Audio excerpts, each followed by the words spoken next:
Hello everybody, my name is Hannah Mushopiade Heil. I come to you as a woman who has realized the need to share and to commune around certain issues, which for a long time I haven't really been interested in pursuing. And then life has its way of calling you. And I thought there are various things that are very important to me. Right now, the one is simply just being able to get on with people, get on with myself. And I had the privilege of going to a conference recently, just last Wednesday, and I learned about a concept called a radical candor. And I'm going to read just very quickly from a book by Kim Scott. She says in her opening pages that radical candor is also directly relevant to people struggling with issues of diversity and leadership. Gender, racial and cultural differences do make having radically candid relationships harder. It's scary to be radically candid with those who look like us. It's scarier when people look different, speak a different language, or practice a different religion.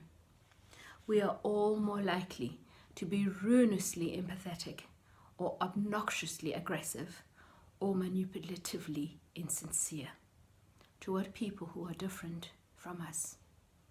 Learning how to push ourselves and others past this discomfort to relate to our shared humanity can make a huge difference. That really speaks to me. Forever since I can remember, I've always been in a kind of a fight about being just, being fair, being like everyone else. And then as I got to my teens, I realized that it wasn't always the case, that others saw you as they saw themselves. And now in my 40s, I realize fighting is not the way to go. I have done a fair bit of it, thinking that was the way to go. But I'm more interested now in finding a way that we can all make a place for each other. That each one of us has a story. As a woman, as an African, as a woman who has married across the cultural divide, and I call it a divide.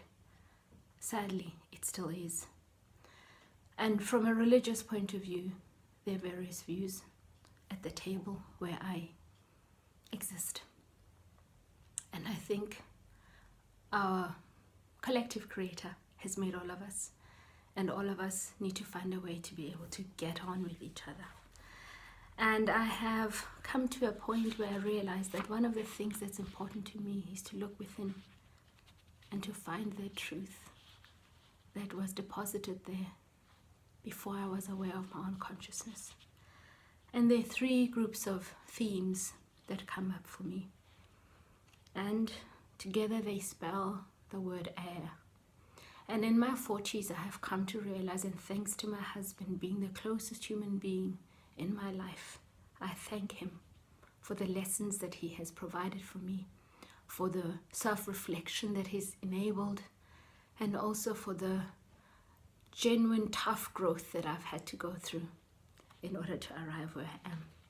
Therefore, I name this living on air, being able to live and thrive on air. And the A in the word air for me are 5 things, like the 5 fingers of my hand. Authenticity, allowing, alignment, acceptance, attention. In my next video, this is my first, I hope to go into this in more detail. For now, I will leave it at that. The I in the word air, integrity, intention, insight, intellect, intuition. And lastly, the letter R, reflection, retreat, resilience, restoration, and renewal.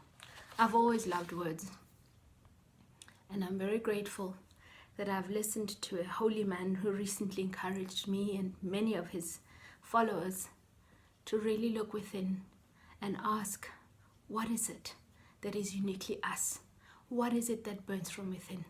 And I'm choosing to listen finally, and to come out of the shadows from hiding, and to say that I would love to begin to share myself more, the light that my Creator has put inside of me. And I'd like to encourage particularly women, because I don't know much about men, but women my age, middle age, there's that graveyard that sometimes we might find ourselves on the path towards. It doesn't have to be a graveyard. It can be a fertile ground for renewal. When we feel thrown away and cast aside, when we feel as though we have passed our date of being relevant in other people's lives, as our children grow up, as our partners move on in their lives, there is that fertile ground within where we can find our true selves. And hopefully when we get there, we can get to share and not be shy. And this is the journey I'm beginning. I am very nervous, but I know it is the right thing to do. There are lots of gifts and talents that I'd love to share, and by doing so, encourage others to do the same. I thank you for listening, and I look forward to connecting with you again later. Thank you.